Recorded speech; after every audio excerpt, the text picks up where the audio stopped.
Welcome back to Blog Access 101. I'm your host, Young Abachi. Remember to subscribe to our YouTube, Apple Podcasts, and Spotify by searching Blog Access 101. And if you're on YouTube, don't forget to click the bell so you don't miss any, get notified when we release new videos. And also click the thumbs up button. I'm here today with a special guest, Daphne. What up, Daphne? Hi. All right, to jump right into it. Just give a brief introduction of yourself, who you are, what sports you participated in college, and what you currently do. Yeah, so my name is Dephanie Adeyemi. I ran track at UCLA. I'm originally from Dallas, Texas. I majored in sociology with a focus in pre-medicine, basically meaning I was on the pre-med route for 3 years and I switched my major up at the last year. I currently work as a senior manager, project manager at a tech firm. And I get contracted I'm at a consulting firm. So I'm consultant by trade, project management, program management by specialty. And I've been doing that for, I think I'm on my 7th year now, and it's been amazing. And then I also am the founder of 98%, which is a platform that is dedicated to sharing the athlete story, as well as providing resources to athletes to make their transition smoother to a life after sports. Yeah, I think that's very key. A lot of athletes, once they retire or finish collegiate sports, they kind of like have like an identity crisis and trying to figure out what are they other than just sports. So now, I talked with obviously Brittany and Gemma, and on that episode, Gemma was talking about how after she finished playing softball, it took her a while not introduce herself as a softball player. And a lot of athletes go with that, either collegiate, high school, or professional athletes. Just play for something so long, it becomes like your identity. But then you forget you have other identities outside of sports, and you're still a person as well. So I think that's a great avenue for people to, talk about their story. Obviously, talk about the good days and everything, but also look at this life after sports, that you still can be successful in your everyday life and your job or whatever field you decide to go into. So yeah, I think that's a major platform. Who introduced you into the sport that you participated in college? Well, obviously track. Gosh, how did I even fall into it? Nobody really introduced me to it. I will say that I was running track. I think like a lot of us in middle school, we get to start participating in sports. And I used to be in sports when I was little, but I always got in trouble. So my dad would take the things that brought me joy, he would take it from me. So he'd be like, you're not going to practice today, or you're quitting the team because you can't act right at home or at school or anything. So it wasn't until middle school where like it was kind of mandatory that, 7th and 8th graders join 2 sports or something of the sort like that. Okay. And so I was small, scrawny, I had long legs. I didn't really know how to move my body, but I tried out for the volleyball team, didn't make it. Tried out for basketball, I made the C team, the best team. And then I also tried out for, I guess everybody can just join track. That's how it normally goes. And I was okay. Like I wasn't even good. Like I said, I was a late bloomer. So high school comes around and I didn't really like basketball. I didn't really like team sports, to be honest. And I didn't like getting shoved or bumped or anything of the sort. So it wasn't until spring semester that they announced track tryouts. And I was like, okay, cool. I'll just go try out for track. And I went to the time trials and I ran the 100 and I won. And I pulled my hamstring shortly thereafter. So I'm holding on to my calf, I'm holding on to my hamstring, talking about my calf. I didn't know my hamstring from my calf, from my foot to my nothing. And they were like, okay, you gotta come to treatment 4 times a week, da da da da da. And I was like, okay. So I was, telling my dad, I was like, hey, I have to go to school at 7 a.m. And he was like, for what? When I tell you, like, this man did not play with me because I could never keep my mouth shut in school. So it was like this foreign thing to him that like now I tried out for something and now he has to take me to school earlier and whatever. And I was like, I don't know. you got to take me to treatment. I got to go to treatment now. I didn't even know what all that was. So anyways, rehab for about 6 weeks and went to my first track meet, and they put me on JV, and I was just kind of like blowing everybody out the water. And then they put me on the varsity team, and I was running the 4x2 and just blew everybody out at the anchor leg. And I guess that's when I knew. I was like, oh dang, I think I'm decent. Anyways, ended up making it to regionals as a freshman and came 10th at regionals in the 200. We also went as a 4x2 relay. And it was kind of then that I was just like, oh, this is cool. I didn't know that, it went to this level. But I think one thing that really surprised me when I was watching the 2008 Olympics, I was in the 8th grade when the 2008 Olympics happened. And I'm watching Usain Bolt and Allison Felix and Tyson Gay. I think this is around that time. Lolo Jones was still running. Maybe Muna Lee had an appearance or whatever. And I was like, this is a thing. And I was like, just like Allison. And that was really just what it was for me. And so that's how I ended up like trying out for the track team. And yeah, I think my sophomore year, I was doing really well, that to the point where people were telling my dad, go get a private coach for her.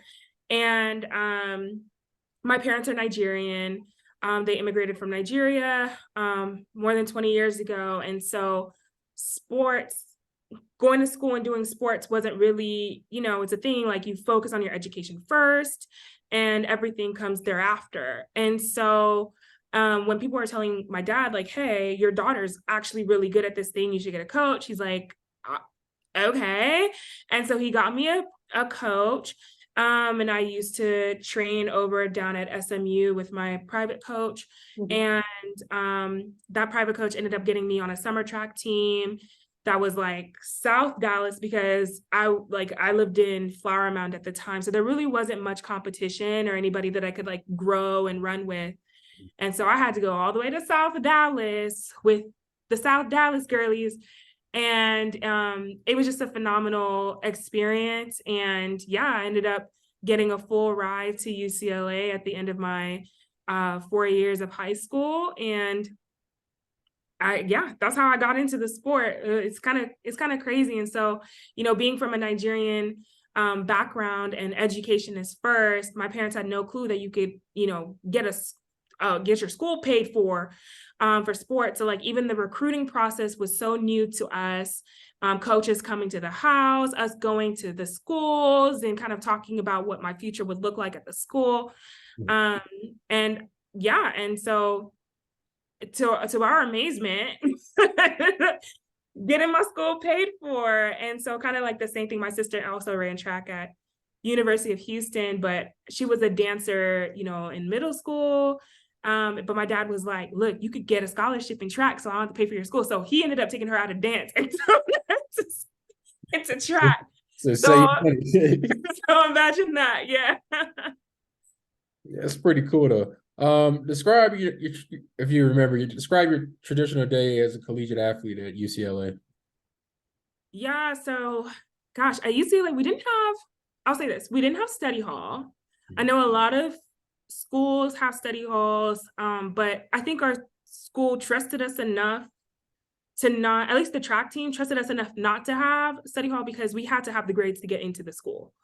So a typical day would be, I was an engineering major at first, so I'd have classes at 8 a.m. and it'd be either like a math class, or when I was pre-med at the time, it'd be a life science class, it'd be something of the sort. So you'd be in class from like maybe like 8 to 10, and then there was never time, I'll be honest, there was never time to go get food, at least for me, because but if anybody's ever been to the UCLA campus, your classes are like down a hill. So it's kind of like you're in a toilet bowl. So you have to go all the way down a hill to get to class. And so like having to walk up this hill to go get something to eat and then to come back down to like, it was just a lot. It really was a lot. So I really just like banked on like having snacks in my bag or whatever. So I eat a snack and then we'd have practice around 1 o'clock. And some of us were either like social science majors or like purely science or math majors in some sense. So depending on our schedules, our coach was really flexible with our practice time. So like anybody that was like science, math major would have like 12 p.m. or 1 o'clock practice, and then the rest of the athletes would come around 2. And I ran the 100 and 200 if I didn't say. So I would go to practice, and then after practice, I maybe would make my way up the hill to go get something to eat now that I've worked my way into an appetite, and then come back down for weights.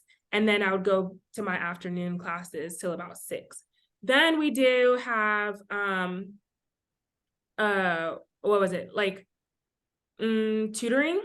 Mhm. So depending on the class that you're in, they hire tutors, like students, who would be able to tutor you in your class. And these students would be like juniors or seniors, and they get paid to tutor us. So we go to tutoring depending on what day and when, you're able to do that. So it's really nice when you're in your lower level classes because there's more of you. And so they feel the need to go hire a tutor. So the higher level you get, or you really branch off into a major that is more of a specialty, the less tutors they have, or they just don't have any tutors for you. So you have to go seek that help at office hours or something else of the sort. So like after tutoring, I'd go get dinner with some friends or some teammates, and then I would come back and study. So being a science major, an engineering major, I was always in my books. I was never really like out and about. Partying was this foreign concept to me because I was like, I'm here for school too, and so, but that was like what a typical day was. Yeah, yes, yeah. 'Cause I know you guys barely get like any time to breathe. That's why I always used to laugh when like average students like athletes um get so much free time or get so much freedom. Like, yeah, I can tell you guys never played sports before because you got to be a student athlete, you got to class, then study, practice, then you like weights, and then you go back home and you might eat and you sleep for about 5-6 hours if you're lucky, and then do it all over again the next day. Mm-hmm. So yeah, describe your transition from running track to now transitioning over to the work field. Work with.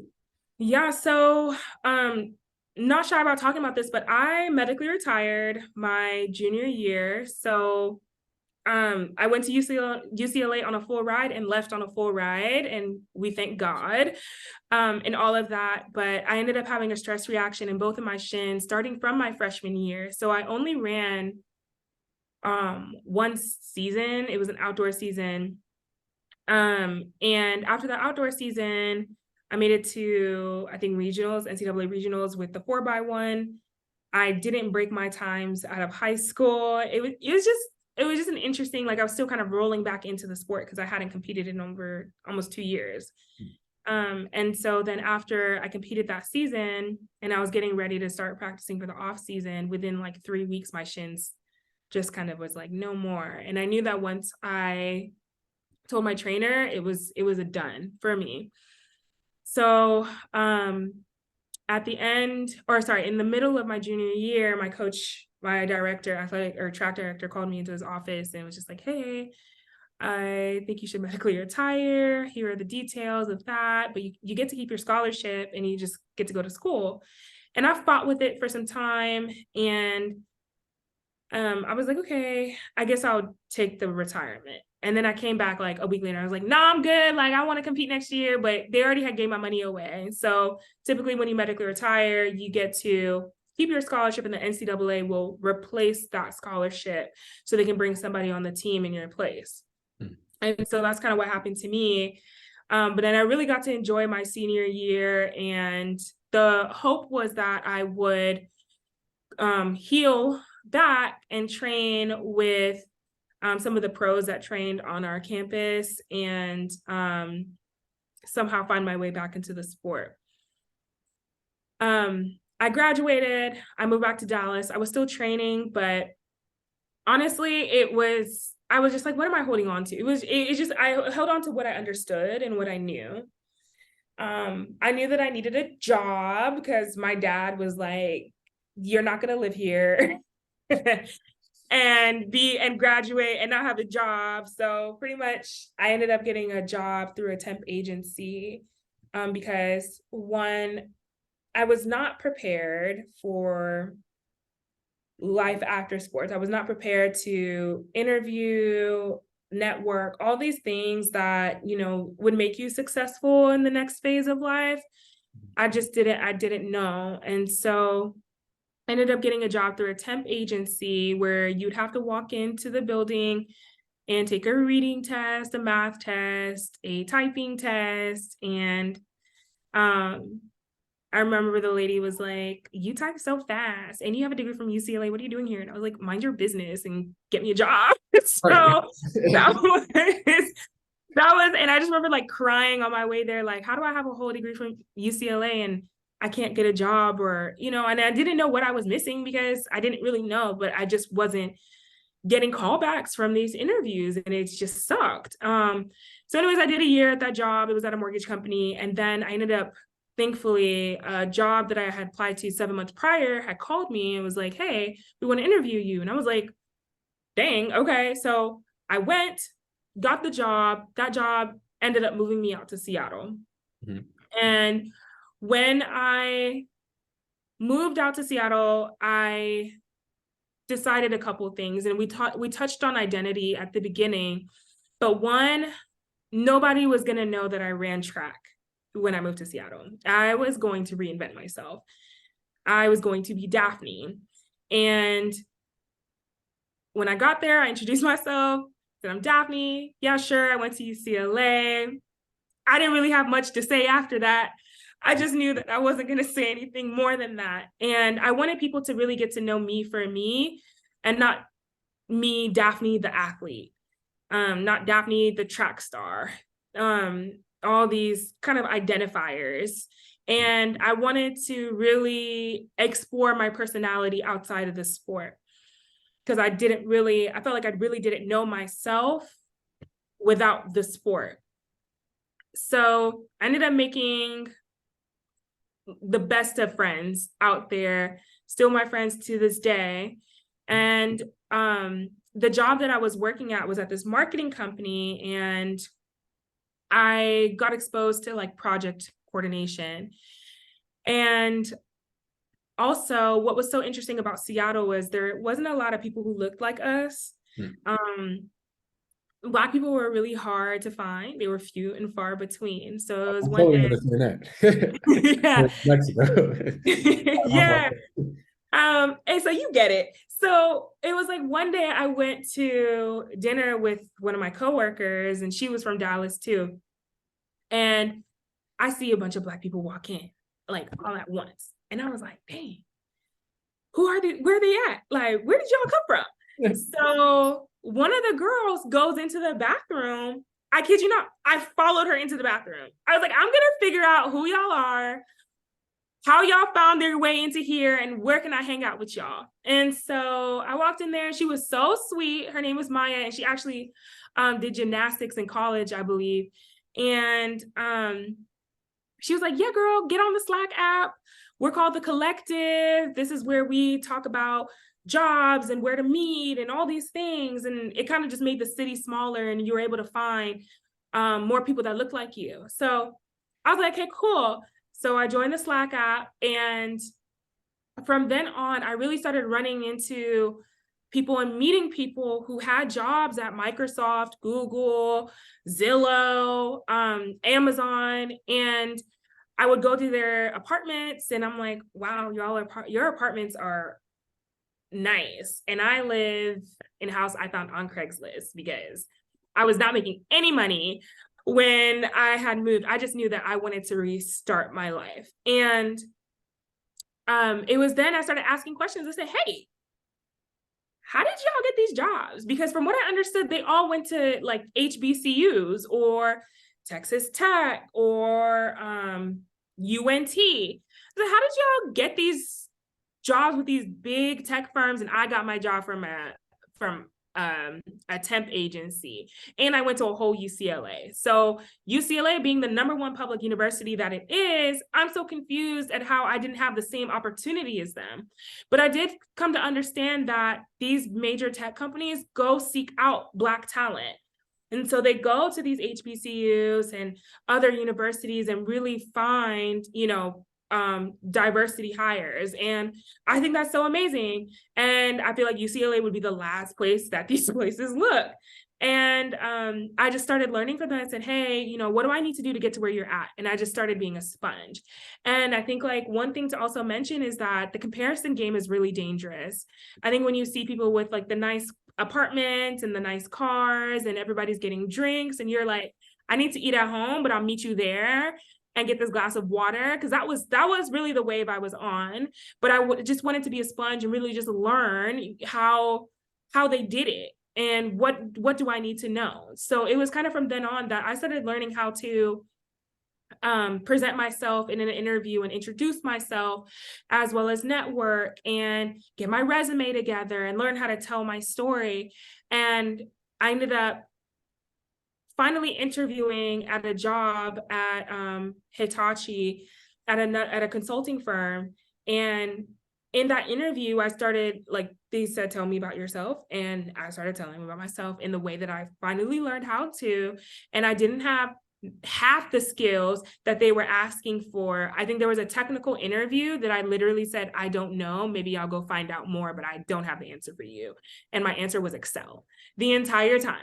And because that's all I knew. And they still hired me. And they hired me because as I told them about my story, my medical retirement, and being an athlete, that I had all these skills and abilities that couldn't be taught, these soft skills, being adaptable and flexible and being able to talk to leadership and connecting with different teams. And they saw that as valuable and they hired me. And I was like, okay, cool. I guess I'll learn on the job. And they really did teach me how to be the best consultant that I can be. And I can honestly say, like, thank you to Hitachi for like pouring into me and taking a chance on me, when honestly it seemed like nobody else would. And the job that I was currently at was really, they just didn't like me. And so yeah, that's how I really transitioned into what I do right now. Oh my gosh, I'm getting a phone call. So sorry.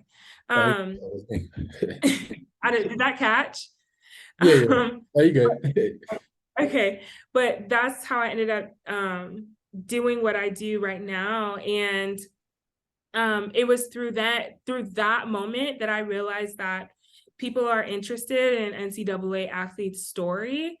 And if you really learn how to tell that story, doors will open for you.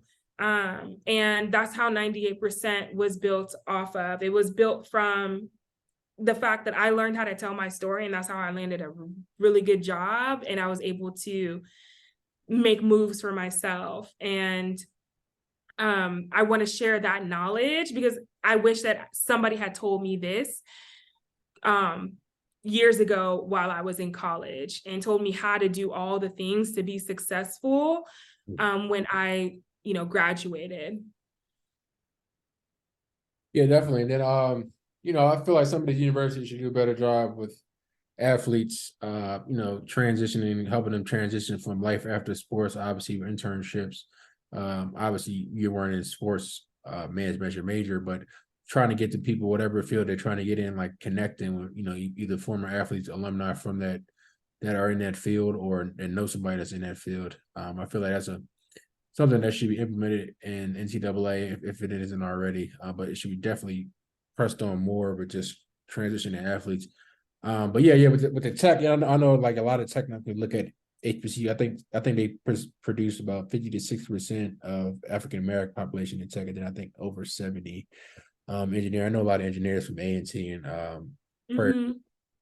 so yeah, so that's how they got in there. But just describe like what advice would you give to younger athletes that are about to graduate and obviously they're not going pro and they're about to transition into the work field? Like what are some like tips you would give them to, like, I wouldn't say cope, but like just better transition, not to feel like they're helpless or anything or stressed like, oh, what I'm gonna do now without sports?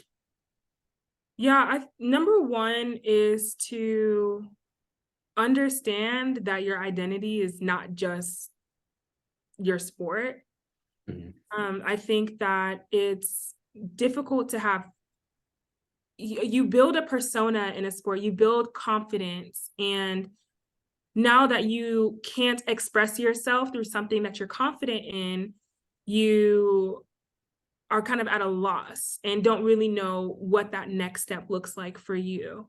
And I would say that, one, looking yourself in the mirror and saying, hey, my name is, and I'm phenomenal, and I can do anything I set my mind to, and I'm going to succeed in whatever it is that the next journey is for me.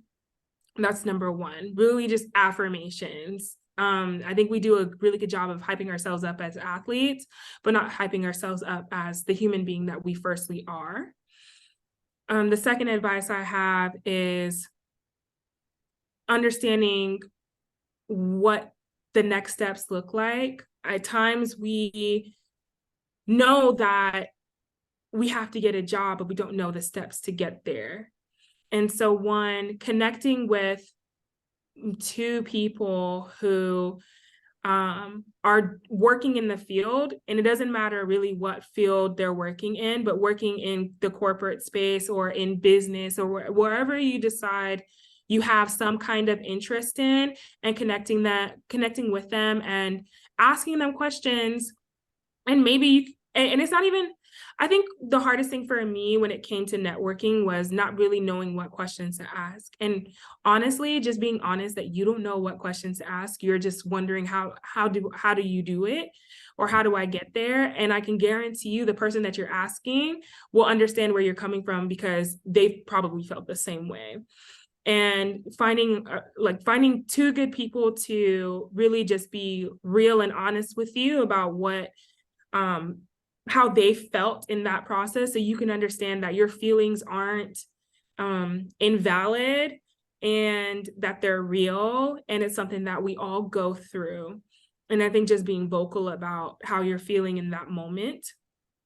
But I would say really connecting with people who are in the field that you're interested in.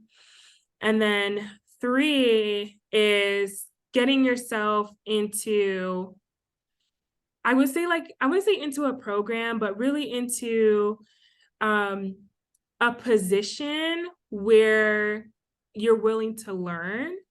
Because I think that, when you reach out to that person, now you're saying, hey, I am ready to learn. Whatever it is and whatever it takes, I want to know what to do. I want to understand the path that it takes to get there. And at times that path will come with rejection. And I think at times we have a hard time really coming to terms that rejection will be a part of the process. And that causes us to stop in our steps and, take 3 steps back. And I just want everybody to really understand and know that rejection is part of the process, but 1 or 3 no's leads to that 1 yes.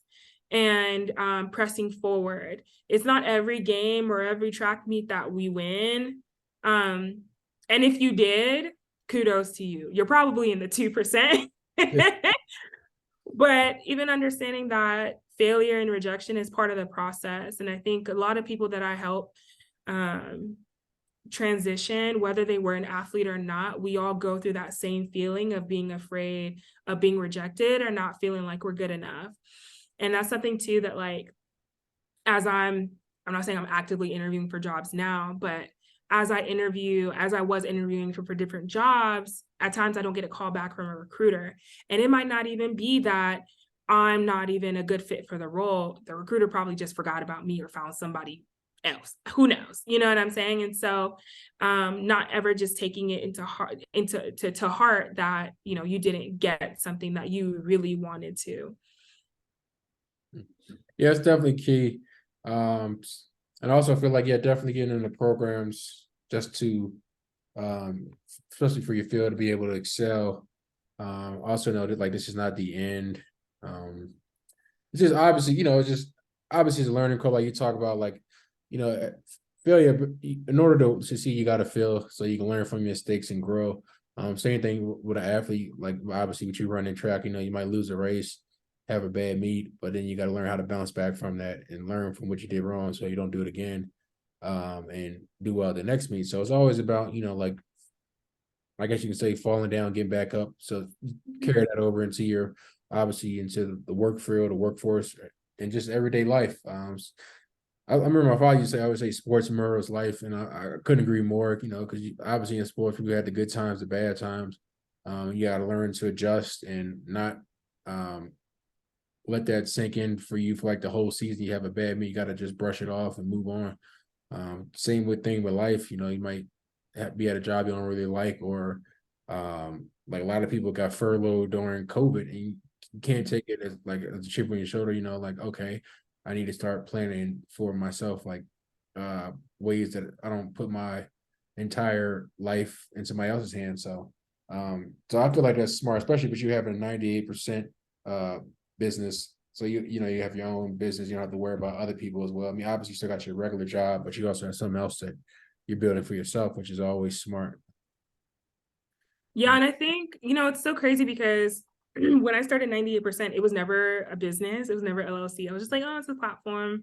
Mhm. And a friend of mine was like, no, Daphne, go make it an LLC. Yeah. And I was like, for what? I still didn't quite understand. And he was like, maybe one day you'll find a way to like really grow this business and grow it into something you can monetize. And I'm still sitting here like, I don't know, how I'm gonna monetize, but even to this day, I started this business, for 2 years. I think I'm going on to my third year. And this year things are finally like clicking.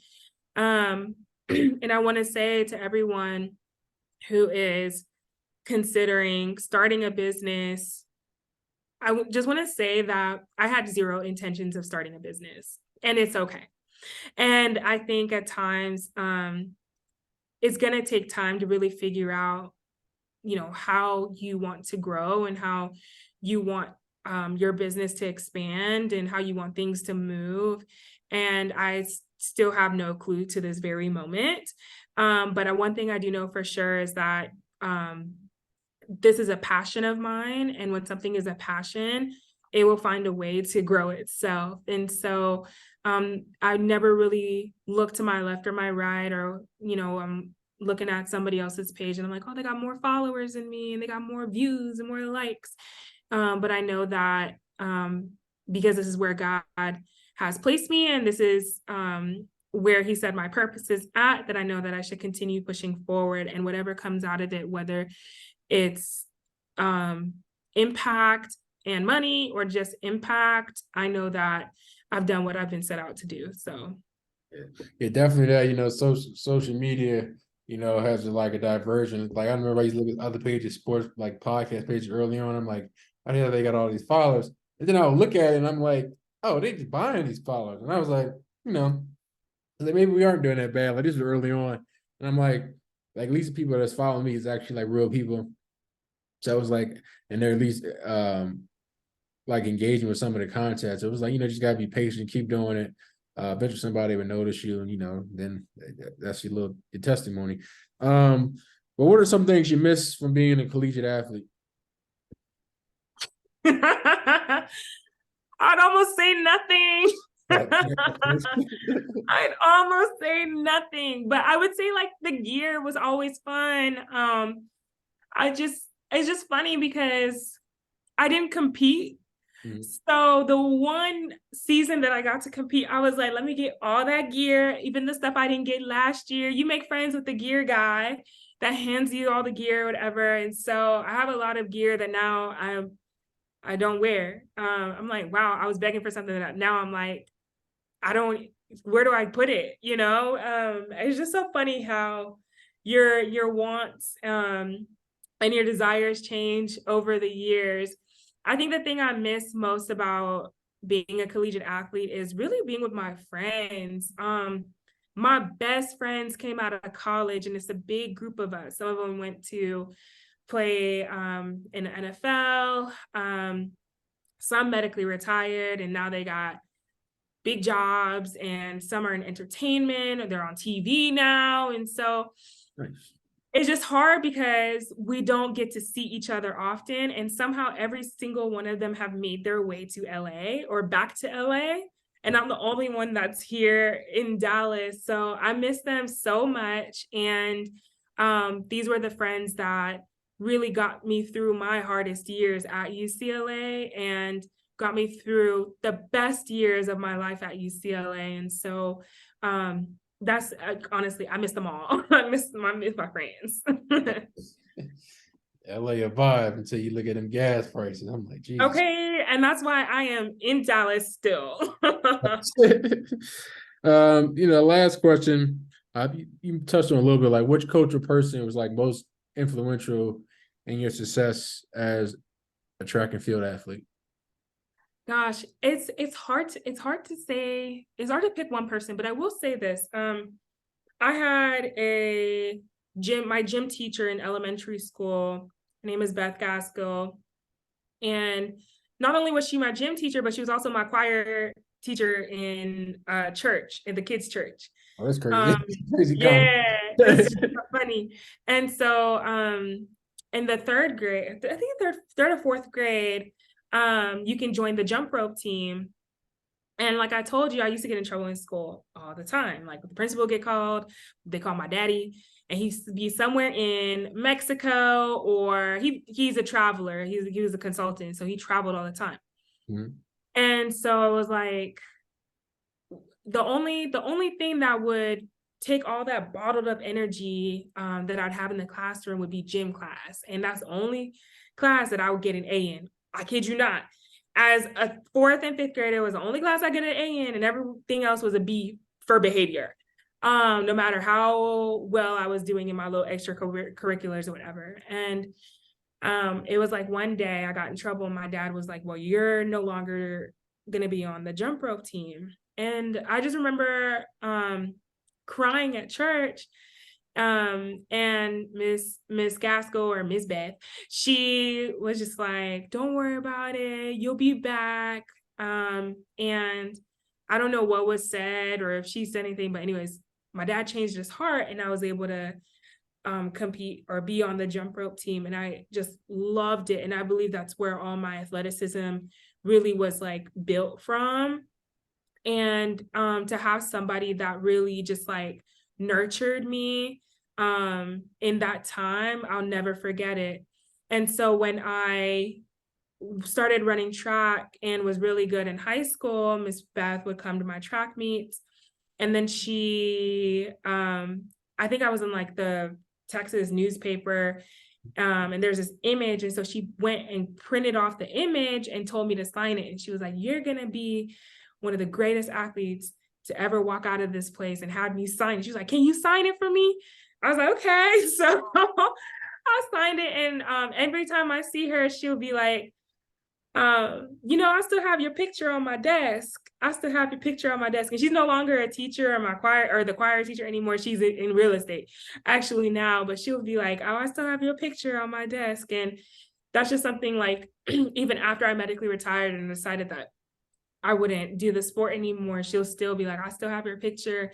And just to have somebody that really believed in me the way that she did. And not to say that my parents didn't believe in me, but there was just a different kind of energy that she really gave me. And I just I'll never forget it. And it's something that I think about more often than I realize. And just shout out to her, kudos to her. So Yeah, you always need the people like that in your life, especially when you're younger. So your confidence probably was through the roof, probably like you think you do anything in the world. So it's always good to have like people like that in your corner that like I guess you say breathe life into you. But tell the people where they can follow your personal page as well as your business page. so my personal page is at DAFDAF, DEPH on Instagram. And then for 98%, if you are looking for any help getting ready for the corporate space, or you need a resume review or a LinkedIn review or interview practice, I'm always here to help at 98%. 98% is on Instagram, Twitter, YouTube, TikTok, and we're also on all podcasting platforms. So if you're a former athlete and would like to be interviewed, feel free to reach out. Appreciate it. Appreciate you coming on. Yeah, thank you so much for having me. No problem. All right, I see it.